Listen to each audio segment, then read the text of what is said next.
Welcome to MacNotables. This is the home of the Mac experts you want to hear from, and I'm Chuck Joyner.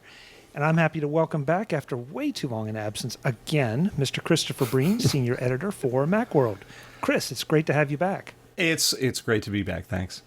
Chris, all of us get so busy, but you seem to be extra busy. Lots of things happening at Macworld in the last few weeks, and I think you have a hand in at least some of them. Yeah, some of them I do, and then others I just sit back and watch while other people work. Well, the first thing, and I'm not quite sure where this stands, are you still the official host of the Macworld podcast? I am the every other week official host of the Macworld podcast. What we decided to do is, prior to this, we were doing it every 2 weeks, and that's the way it started out way back when Cyrus Farivar was doing it. And simply because we have other things to do. If I were podcasting full time, then I could do these things much more often, but I have another job. So what ended up happening is I would do it every 2 weeks, and then we realized that people liked it, and they wanted more of it if we could possibly do it. And so Jason Snell, who's our editorial director, said, well, what if we did it every week, but we'll do it up here in the office 1 week, and you do it 1 week. And we've been doing that for about 8 weeks now. And it works out fine because it doesn't impact my schedule, so I can still do it every 2 weeks. And then they can do things in-house every 2 weeks for them as well. And it also makes the content a little different. The other thing we've decided to do is change it so we're not doing the 40 to 50 to 60 minute, in some case, podcast. If we have a roundtable panel discussion, yes, they may go for 45 or 50 minutes. But other things we're doing, for example, I did one this week that's only 16 minutes long. It's just iOS tips and Mac tips. And prior to that, I've done some that are one interview instead of two, so maybe they're 20 minutes. And people have not complained about it. Actually, they seem to like it. They like these bite-sized podcasts that don't go on forever. And so it's worked out pretty well. The great thing about it, with changing the hosts around, I never know what I'm going to get, because the shows that you produce have a completely different feel than the ones that, say, Jonathan Seff hosts or that Jason hosts or whatever. So it's always a bit of a surprise to see who's going to be doing what and how it's going to be presented. Yeah, it has mixed up, because prior to this, it was very templated, at least when I did it. So there would be the opening, I'd do a little commentary, there'd be an interview, there'd be a commercial, or there'd be another little bit, and then there'd be another interview, and then we wrap up and we're done. And that's fine. I liked that format. It was predictable. People knew what they were going to get. When we changed over to the once a week format, we really kind of looked at the thing from the beginning and said, well, let's try some different things. So there was one episode where I just monologued for 20 minutes. It was just me talking about 3 subjects I was interested in, and people seemed to like it. I went out and I talked to somebody about education and green technology that was marginally related to the Mac. So it was a much broader sort of thing instead of being specifically related to the Mac. And that went over pretty well as well. So, and the fact that I did this tips and tricks thing where I offered maybe 15 little audio tricks to see if it would work, if you can do tips in audio rather than doing it on screen or having some kind of video component. So I'm free to play with this thing a lot. So I think at this point, you're going to see a lot of different things. And then when they do it at the office, they have the Pundit Showdown, which Phil Michaels runs, which is hysterically funny. And it has some good insights as well. And then when Jason hosts, he may do a roundtable discussion, or he may monologue about things. So we're mixing it up quite a bit more. And judging by the feedback, people seem to like it. You also have a tendency to jump on things when a new Apple product comes out or something comes out. Yeah. You aren't sticking to necessarily a publication schedule. You're saying, okay, this deserves special attention. Let's abandon the schedule and let's get it out, which I think is really useful. And it's exactly the model that podcasting should use, and too many people don't. Yeah, well, it's fortunate we have the luxury of being invited to these Apple events. And so when they happen, the schedule generally goes, you go to the event, you do the news of the day, And then we jump it into a podcast about it. And that, because normally there are 3 or 4 of us that are covering it for Macworld. So once we finish the immediate stuff, which is getting content out onto the web, we gather in the pod cave at the Macworld offices and just talk about it. And those are usually 45-minute discussions and first impressions. So this is what we saw. This is what we think it is. This is what makes sense to us. If we have a product in hand, we can actually talk about the couple of hours we've had to play with the thing and then move on from there. And that also helps us that we do have this once-a-week schedule. When we're doing it every 2 weeks, you'd recap something that had happened the week prior. And by then, that's old news. Yeah, exactly. And that's the thing that bothers me. Somebody says, okay, I publish every Tuesday and Apple does something on Wednesday. Then that means they've got to wait. And I'm not a huge proponent necessarily of having a review out or something the day of a product. Now, you all are different because you have a staff and you are dedicated to it. Most of us really realistically need a day or two to get our hands around something and actually have time to play with it. So we're amateurs, you're professionals. Enough said. Well, no, at the same time, we don't rush out to do something to be first. I mean, you will see an awful lot of websites that do that. They have something in their hand for 15 minutes, or they've written most of it from spec, and then they get a unit, and they take pictures of it, and they play with it for about 15 minutes, and then they publish something, and go, look, this is our comprehensive review. And you have to live with this stuff for a while. So there have been times where we'll get something, and yes, if we 3 people all working on it at the same time, you could have the review up in about 3 hours. But I'm not sure how worthwhile a review is of something like that, because you really haven't had time to live with it. You know what it does, but that isn't enough time to show the quirks of the device or what it really means, or because this technology, you have to use it for a while to see how it really fits into your life, instead of just saying, oh, it's this much faster and it's this much shinier.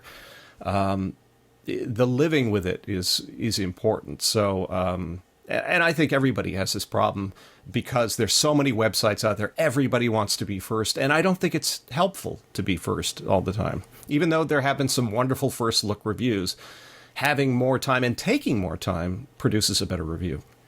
And when you do that, you do just what you said. You do a first look, and then you follow up in a reasonable amount of time with something that's more in depth that pulls down the covers a little and shows what's going on. And that's something else that a lot of the others don't do. They get a first look out, and then they're on to the next flashy thing, whatever it happens to be. And they never really give their readers or listeners or viewers or whatever a good, solid, final examination of the hardware or software.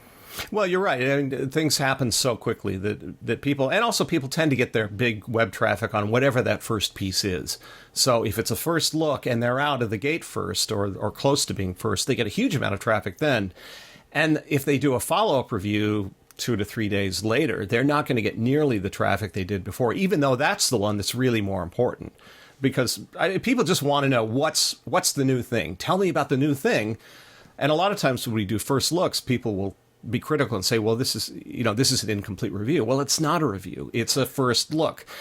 But you have to remind people of that because they only look at the first thing you do. They don't come back and look at the review later where you've had 3 days with it. And then you say, in the first look, this looked really interesting. But now that we've had time to think about it, we're not so sure how useful this feature is, or it doesn't work the way it should.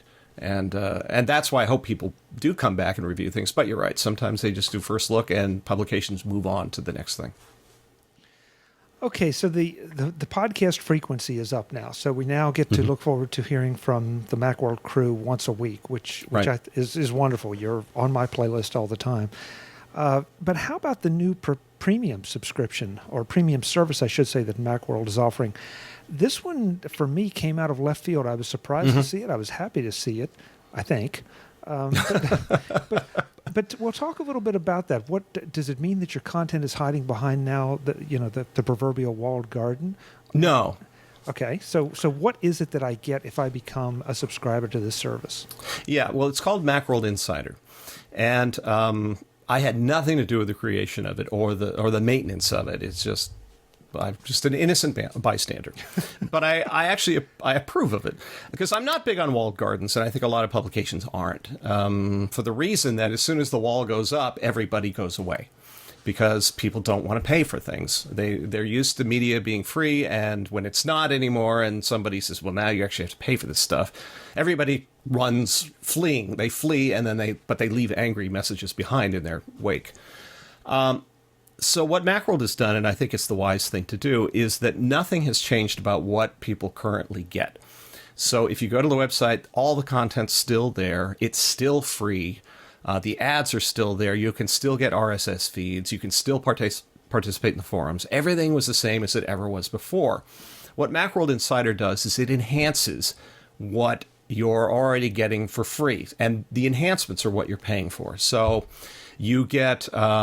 they've digitized back issues back to 2006 so far in PDF format. So if you want back issues, you can get them. So if you've got a lot of paper sitting on your shelves and you want to get rid of it, you can, because now you get the PDF files of these back issues. When you get the RSS feed, you get the full feed. You don't get just the little blurb that everybody normally gets, but you get the entire story. So if you want to view all of Macworld's content that's published on the web, you can just do it through your Reader app instead of having to go onto the web, which is useful, particularly on a mobile device like your iPad or your iPhone or your iPod Touch.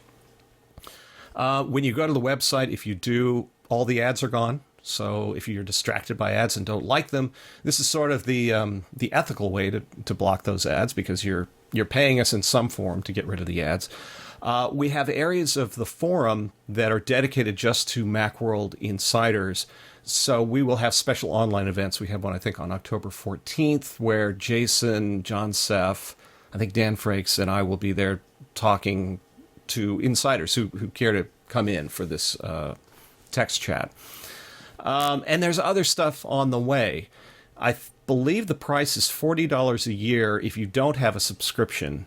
And if you sign up for that, you get either the magazine or the Zinio version of it. And I think if you're already a subscriber, there's a less expensive price. But you'll want to check that and put it in the show notes, because, again, I just look at what they do, and I'm not exactly sure of what the price is for all this. But the big takeaway is people who have been enjoying Macworld online are losing absolutely nothing. But the people who want to join in and get something extra, they're paying for it. I think it's interesting that you're experimenting with this kind of model, and I applaud you for not cutting people who don't want to subscribe out, because $40 a year, I mean, let's face it, that's not an inconsequential number.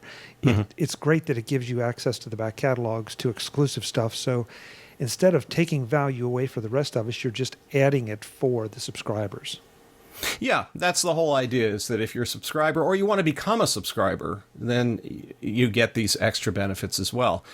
And it's useful for us. One of the things is you get a special little badge when you go into our forums, and that indicates that you're a Macworld insider. I mean, and that gives you some sort of bragging rights if you care about this sort of thing.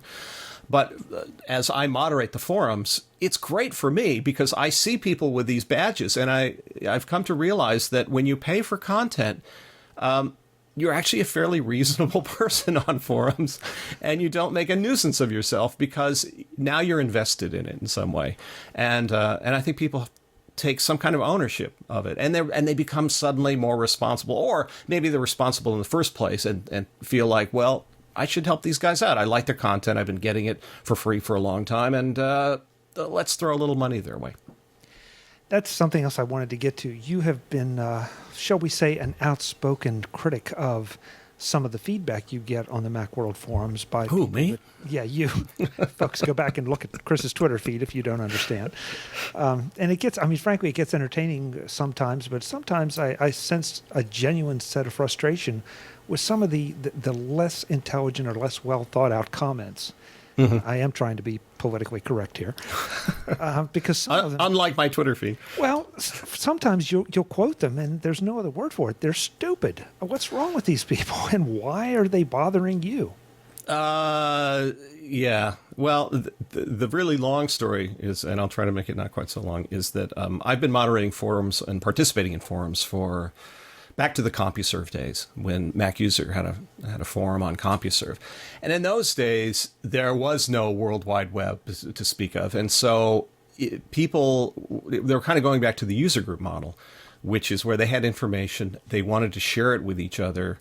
They were pretty technically savvy, just the fact that they could get through CompuServe to these forums, and the people who were monitoring the forums knew a lot. They tended to be writers and editors for Mac User. And there was a lot of respect. And this, again, came from that user group model, that people understood how it is not to know something. And they would come to people and politely say, I don't know how to do this. Can you help out? And people would be willing to do it. And it was a very civilized way of doing things. Then AOL comes along. And suddenly, lots and lots of people can participate in open forums easily. And at that point, you saw the civility start to drain away, because you get a lot of kids on there, a lot of people who didn't have experience on the internet or communicating over electronic means, and also sort of this gaming attitude that was brought over. And so there was a lot of sort of bashing of one thing or the other, and you try to educate them and say, this isn't really the way to behave online. Pretend you're talking to somebody face to face and try to carry on that level of discussion. And then the web explodes. There are lots of forums, and now increasingly there are comment threads that go at the end of stories.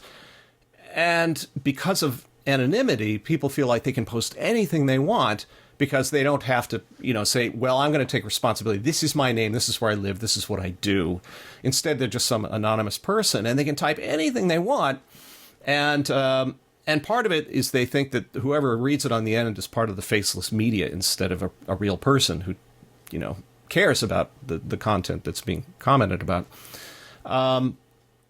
And then there are people just who have personality issues. They do. I mean, there are people in this world who should not be allowed to communicate with anybody, because they're just unpleasant people. And a lot of them find a way to get on the web and make their views known. And unfortunately, you have to deal with them sometimes. Everybody can come in, and so they do. And you find that they're reasonable people. You find that they're unreasonable people. And so it's the unreasonable ones that are kind of a pain to deal with. We tend to be much less forgiving of that kind of behavior than we once were. Way back, we used to have an open forum on Macworld where people could talk about anything they liked.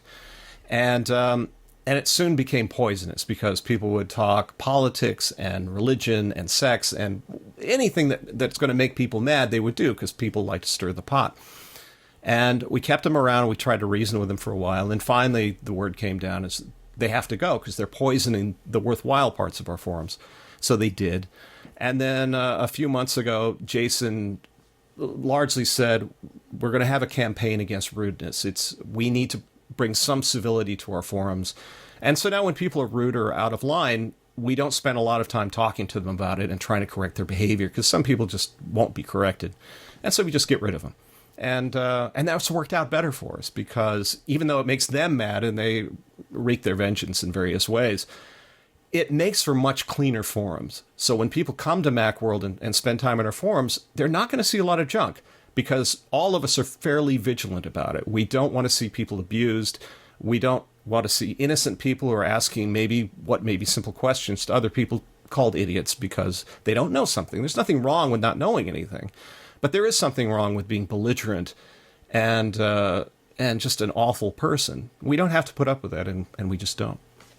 I applaud you for it. I've been in that position where you join a forum, you ask a question in all innocence because you don't have the experience in the topic, and you just get lambasted by people that I don't know. I mean, I don't know what their problem is, that it took them all this time to lambaste you when they could have just pasted a link in and said, here's your answer.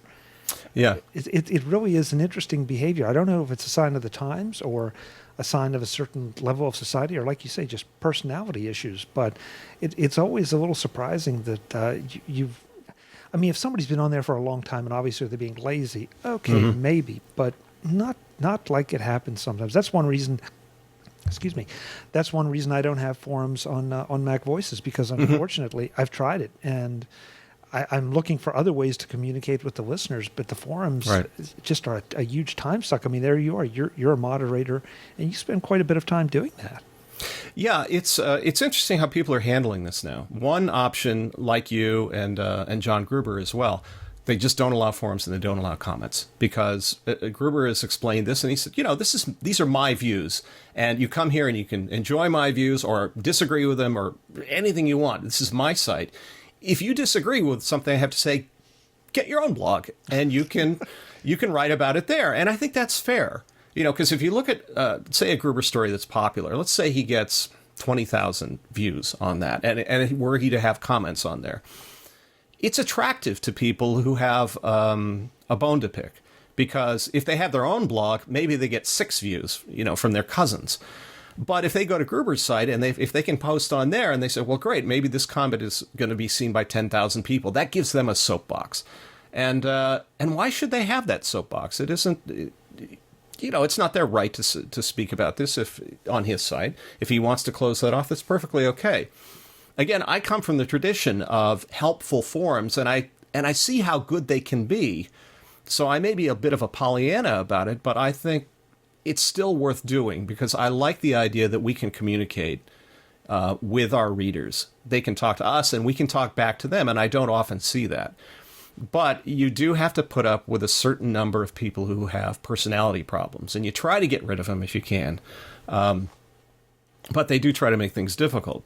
Another option, and I was talking to Alex Lindsay over at Pixel Core about this, and they've had a wonderful idea, which is if you want to participate in Pixel Core, you have to pay something. And it doesn't have to be much. It can be $1, it can be $5, it can be $10.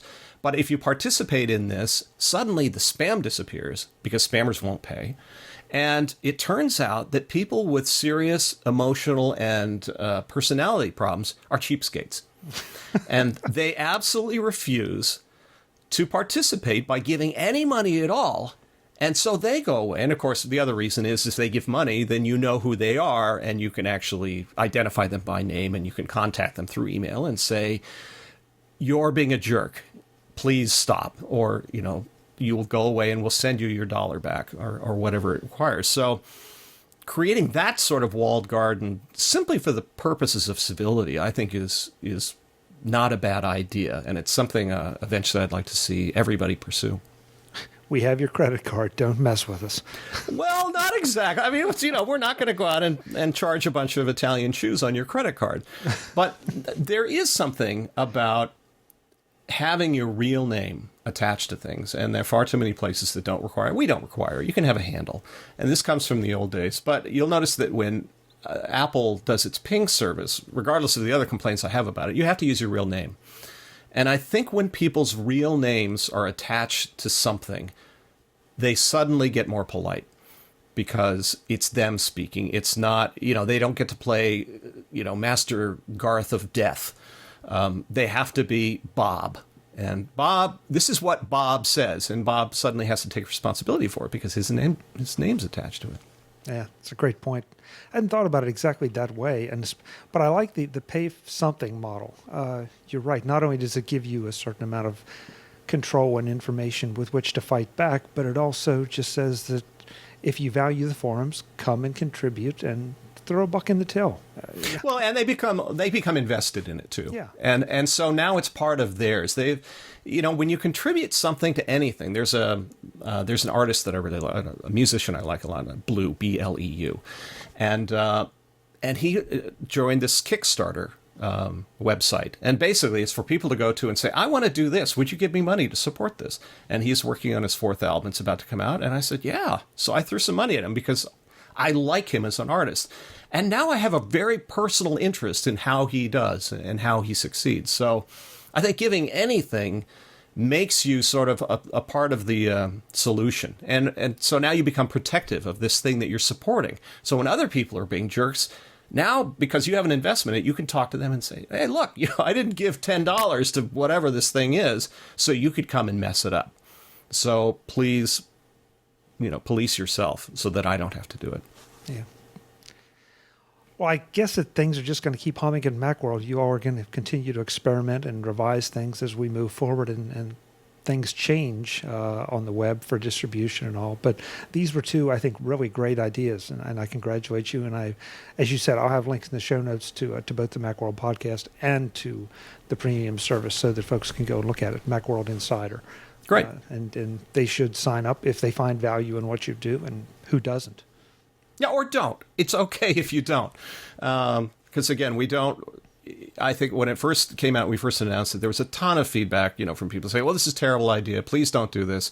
Like, what? It's not going to... If you don't want to sign up, it affects you not at all. Nothing changes for you. But because people have a certain sense of entitlement, because that's the kind of species we are, then those people say, well, but I'm a subscriber, so why am I not getting this? Because this is different than being a subscriber. When you signed up for your subscription, you signed up for your subscription. You didn't sign up for your subscription and then the right to demand everything else we do. That's what you got. If you want to do beyond that, that avenue is open to you. And if you don't have to, and nothing is going to change for you. Value add service. There you go. It's an in-app purchase. That's what we're calling it. Yeah. There you go. Well, thank you. That's a nice little segue over to iTunes. Okay. Because one of the other big things that's happened here in the last couple months, especially in the iTunes world, is not the release of the new iPod Nano, but the inclusion of Chris Breen in the iTunes store. Oh, yeah, that's huge. Yeah. Absolutely. They're beating down the doors, I understand. They had to add another server for you. Yeah. Gee, my TuneCore numbers don't seem to reflect that. But maybe people are previewing it a lot, and I'm just not seeing that. Well, I'm joking, of course, but I'm also serious that you finally got around to putting some of your own music, your composed and performed music, on iTunes. And I think it's great. I've been a fan of yours since I got some of your tunes through one of your books, as I recall. Yeah. And even though you and I don't always see eye to eye on music, I really like what you do for the kind of music it is. Well, thank you. So why did you decide, I mean, seriously, why did you decide to go down this? Was it more of an experiment, or did you just want to actually become a published and selling artist? Oh, no. I actually was a published and selling artist at one time. The album I released is called Of Eve, and it's a solo piano recording that I recorded in the 80s, late 80s. And it's sort of that people say, oh, it sounds just like George Winston, and they mean that in a complimentary way, but I don't like George Winston, so I take offense and go, oh, really? It's no better than that. But it does sort of sound like George Winston. And so I sold it for a while. It was sold on cassette. There was a radio show back then, it's still around, called Music from the Hearts of Space, and they played it, and they liked it. It was being played in San Francisco for a while. And then it didn't do anything because it just finally faded away. And I had it around, and I would give it away with books. I would, in some of my Peachpit books, I would put a little link in the back saying, oh, if you like, your iPod, here's some music you can put on it. And Peachpit was nice enough to host it on their server, and people would come and download the thing.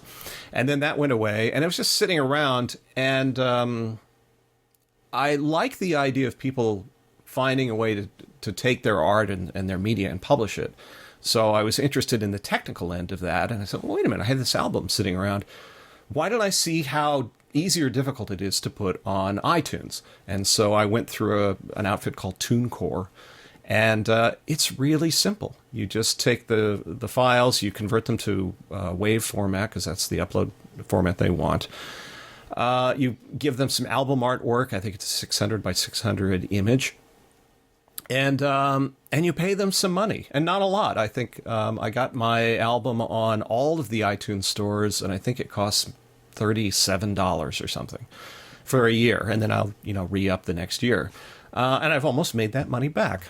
And then also it will stream out. You can also send it out to different outfits like Rhapsody or Napster, Mog and Rdio and other services if you like. I just stuck with iTunes just to see what the experience was like. And it was really easy. And the quality is really good. They do all the encoding for you. There was even somebody did a review of the album years ago. I mean, 20 years ago. And they somehow they had connections to it. So they had dug up the review. So when you go to the page that has Of Eve on it, there's this little blurb on there that describes what the album is about. And it's a very nice little review. So mostly it was just to see technically what it involves. It turns out it's really easy. And nobody Apple or the iTunes store sent back a note saying this is terrible. We're not going to carry it. So they have. And now I can say I'm on iTunes. You know, it's like, hey, if you want to listen to my album, it's on iTunes. And how's that? And it's interesting as people who know me as writer or presenter. And when I present, it's as much stand-up comedy as it is anything else. And then they hear this very sort of romantic piano music, and they just kind of go, I'm not seeing the connection here between you and that guy. So that's been fun for me as well, to show that I do that and I do this. The many faces of Chris Breen. Yes. And let's not forget the one that wails out whipping post with the Macworld All-Star Band. That's a whole nother Chris Breen. That's the rock and roll Chris Breen that struggles desperately to hit that high C. And let's see, I've done it twice now. I mean, we've played the song twice now, and I hit it once, and I didn't hit it once. Yeah, but even when you didn't hit it, it's still good. So, well, I make sure that I back way away from the microphone, so that if I don't hit it, because there's as equal chance that I will not hit it as I will, that it won't be painful when I don't. Well, there's just such enthusiasm in your delivery that regardless of whether you hit it, it still works. I love that song. I mean, it's such a great song. Yeah. So it's really a hoot for me to be able to sing it. Yeah. Chris, one other thing I wanted to make sure we got to, because I'm interested in your perspective on this. The reports that we've seen in the last few days about the iPad is on track to become the #1 most quickly adopted consumer electronic device. Mm-hmm. I think this is really, really intriguing, especially from the standpoint of the people who were saying, well, I don't know about this. I don't know about this whole pad thing. We have netbooks and they are just fine. And now we're also seeing reports that, gee, netbook sales are tanking. I can't imagine why. Yeah, it's the iPad. They're tanking because of the iPad. The netbook was kind of this cute idea, and it gave you sort of this underpowered computer for doing a lot of typical things. You want to surf the web, you want to do email, do a little word processing. You can do all that on your little netbook, but they were kind of cheap, plasticky devices. They didn't cost a lot of money. They're easy to tote around. And invariably they ran Windows, and so that's a problem for some people. Some Mac users would take them and hack them so that you could use a little Dell netbook using the Mac OS, and that was kind of interesting, but it wasn't terrifically easy to do. And then the iPad comes along, and the iPad is an interesting device, you know. And I've been talking to users groups a lot this last couple of weeks. And we do the survey of people in the room that have them, and you know, it's a handful. It's still not an overwhelming number of people that have them. And I ask each one of them what they do with it, and invariably, you know, beyond surfing the web and email, people use them for different things. And unlike the iPhone, and unlike maybe the Mac and other devices that Apple puts out, you really kind of bring your personality to the device. So a lot of people rightly said, what am I going to do with this thing? And until you have one, you're not quite sure what you're going to do with it. And I find that I lug mine around upstairs after I finish in my office. I take the thing upstairs and I use it to surf the web or check Twitter or play games with my daughter. I'll do a little email on it. Maybe I'll type little ideas that I have for other things I'm going to be working on. But it's a perfect little carry-around computer, and I would never do that with my laptop because it was too formal a computing experience. This is a very casual computing experience, and it works in so many different ways. So I'm not surprised that this thing is popular because because there are so many things you can do with it. It's just a matter of getting them into people's hands, and then once they get into their hands, I've not heard from a lot of people who said, you know, I've had one for a month, and I think it was a complete waste of money. I have no idea what to do with this thing. After a month or so, you know what to do with it. It may not be what I'm going to do with it, but you're going to find a use for it and find it to be a helpful device. Well, Apple's whole "there's an app for that" campaign that really was primarily, I think, geared toward the iPhone has carried over. I find that you're right. Everyone seems to find a use for this thing, and it's of course app-based because you really can't do anything with it without apps. Mm-hmm. But it's surprising to me the variety of things that people have adopted and therefore the variety of apps that are there. Probably the biggest problem is just helping people find the app that fits them or the set of apps that fit them. You and I are going to gravitate toward music apps. I'm going to gravitate toward business apps. But it doesn't matter. There's something out there for everyone to engage in for entertainment, for information, for productivity. Pick it, and it's there. You just have to find it. Yeah, and that's a difficult thing because we know they have 250,000 apps, and they're not all iPad apps, they're iOS apps. When you have that many apps, how do you find the things you want? You can certainly look at the top 10, 50, 100 list, and that's helpful because at least you see what other people are buying. Apple recommends apps, and they're usually pretty good. But if you're looking for something that isn't in the top, that's kind of an obscure app, and there are 50 of them, or 100 of these things, and you go, well, which is the best to-do list manager? And that's a more common thing. But if I were looking for a music app, for example, well, which one of these is worth doing? And they're all around $10 to $15. So how do I make a choice? Or fart apps. I mean, which is the best fart app in the world when there's 7,000 of them? And so I think Apple has a problem in this regard because they wanted bragging rights to be able to say, look, we've got 10,000, 20,000, 30,000, 100,000, 150,000, 250,000, 1 trillion apps. And that's great because they say, look how useful this thing is. You have so many apps. But how many of them are worth anything? And so if Apple is saying things like, we don't want any more fart apps, for example, and they have said that, are they going to go back and then clean all those out and just try to trim down that 250,000? So now that they're down to 100,000, maybe those are, all 100,000 worthwhile apps. So that's moderating that store is going to be a challenge for them. And I think what they're probably going to do is try to use things like the Genius features. So I've got these apps on my device, and what else should I get? And that's another way of recommending. But slogging through and finding just the apps you want is challenging. Doesn't it present, though, an opportunity for you, for me, for Macworld, for all our friends on the MacNotables panel, that we can help guide people to at least what we think are the best apps? And I'm not suggesting that any of us are the final judge, but we spend enough time with them that at least we have something of an informed decision and can perhaps make them aware of things and at least help maybe narrow down their selection just a little. Oh, yeah. Well, we have an entire section on the Macworld site called the App Guide that does exactly that. As part of the App Guide, we list everything that's on the App Store, which is, if it were only that, that's not helpful because they have that on the App Store. But what we do is we offer our own reviews of stuff that we think is really worthwhile.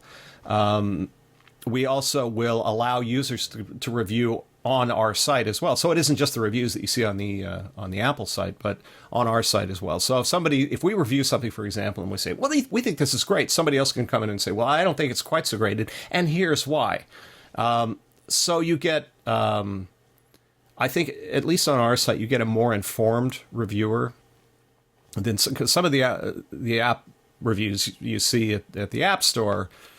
Not so helpful. They'll maybe they're not very informed users, or they don't have a lot of experience, and so you have to take those user reviews with a grain of salt. Hopefully there are enough reviews so that you can kind of get an average of like, okay, I could see this has an issue here, but otherwise is great here, or this is a terrible app because everybody said so and they've given good reasons for it, instead of, well, it's too expensive, or it doesn't have a Justin Bieber soundtrack or whatever they're looking for.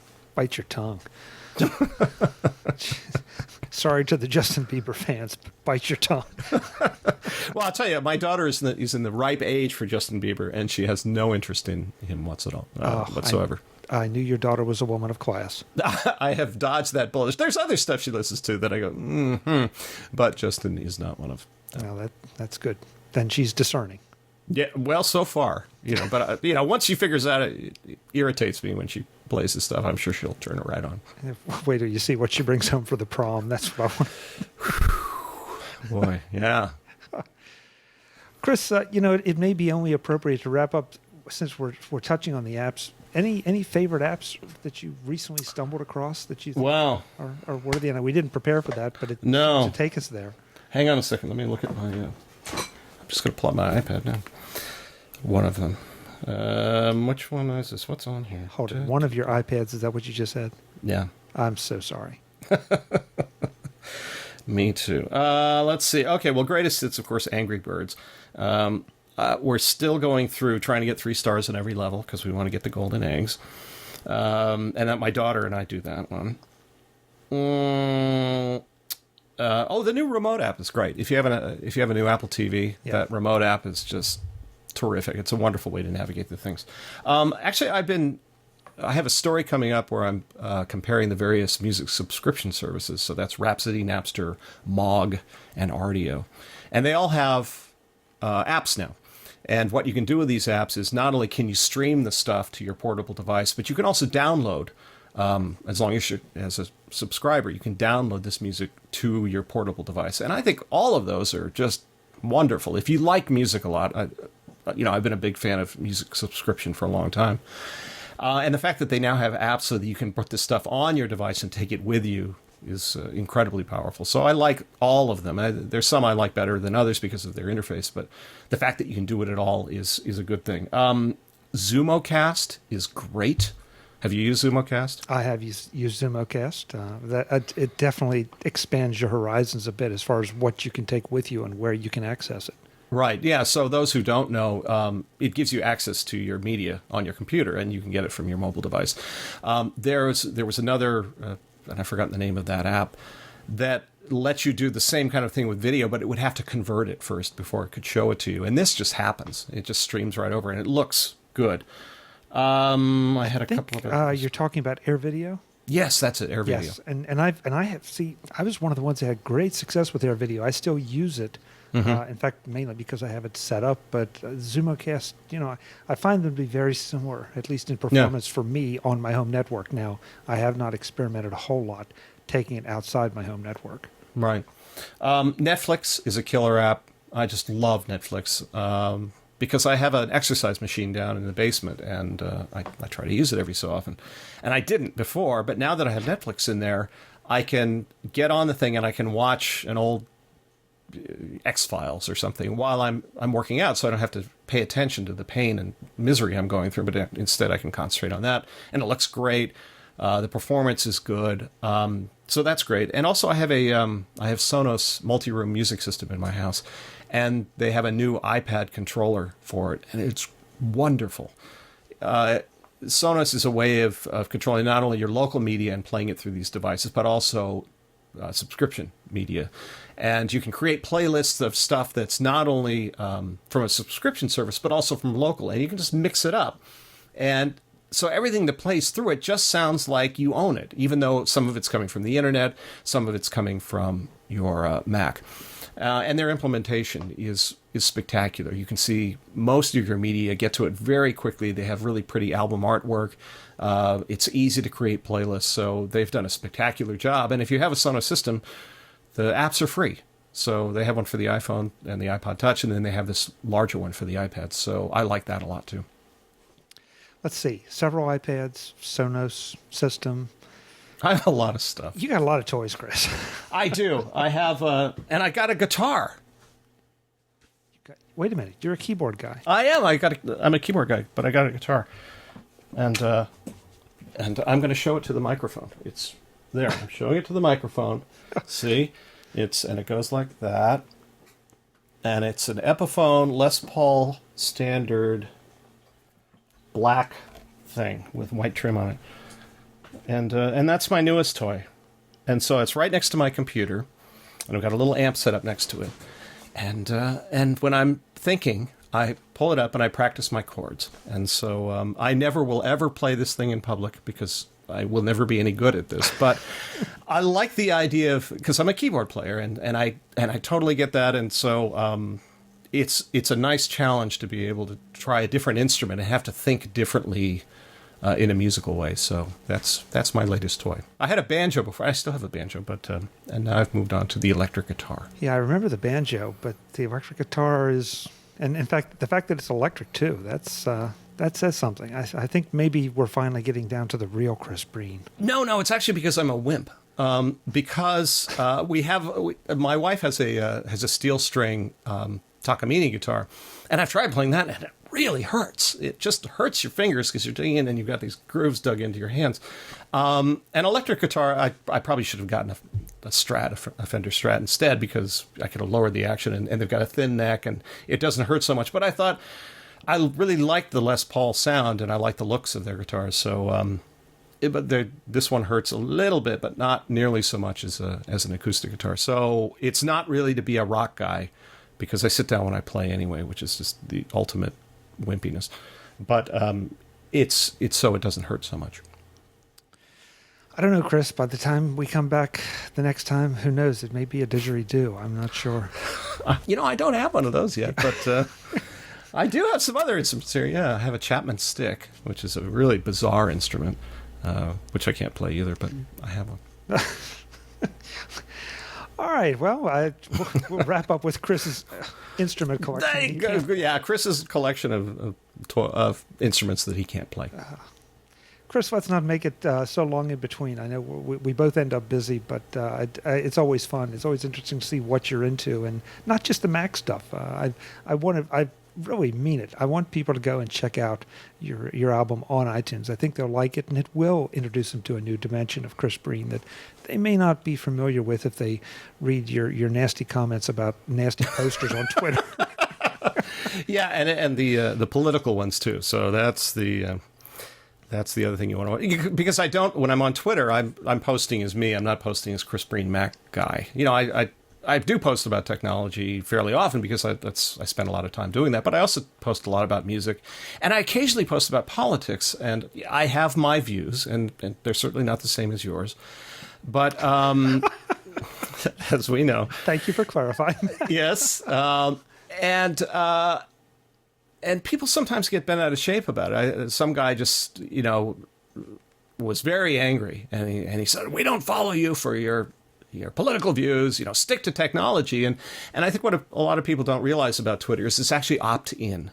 And when somebody reads an article of mine on Macworld or somewhere else, or gets a book of mine, I don't put politics or religion in there because it's inappropriate to put it there. But the way Twitter works is you follow people that you want to hear from. And sometimes, yes, it's about tech, but every once in a while I have personal opinions and I express them. And it's very simple. You don't have to yell at me or tell me what to do and what not to do. All you have to do is just stop following me, and then you won't be subjected to it. And it's okay. I don't feel bad if somebody doesn't follow me anymore because of something I've said. I would feel bad if they wouldn't read my articles because of it, because those two worlds don't really mix. But I do think it's interesting when people get head up about it, that I have opinions and express them on Twitter. Well, as much as we're joking here about it, we all have a lot of different facets, some of which we choose to expose to the world through Twitter or Facebook or whatever your social network preference is, and some we choose not to. And, I'm with you. If you don't like it, fine. And I welcome comments on anything I post, but they need to be intelligent, well thought out comments, not just "you're an idiot."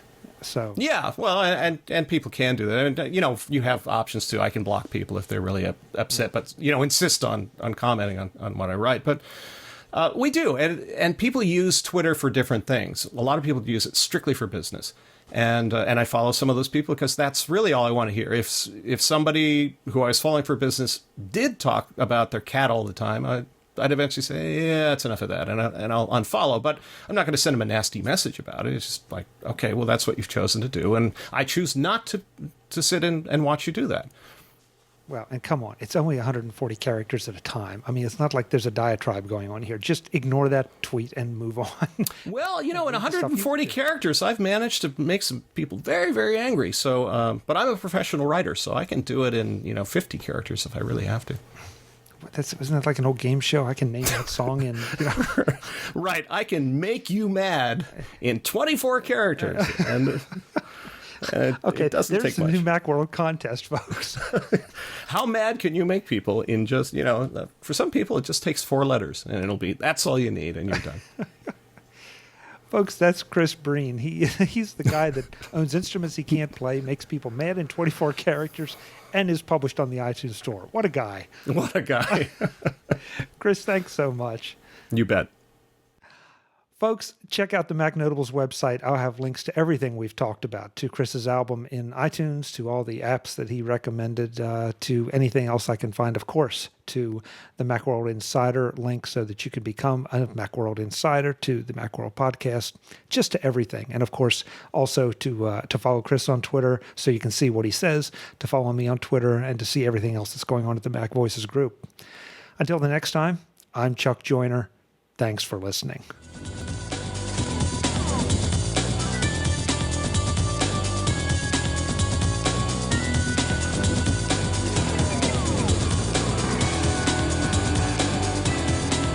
MacVoices TV is part of the MacVoices group and a member of Mac Level 10.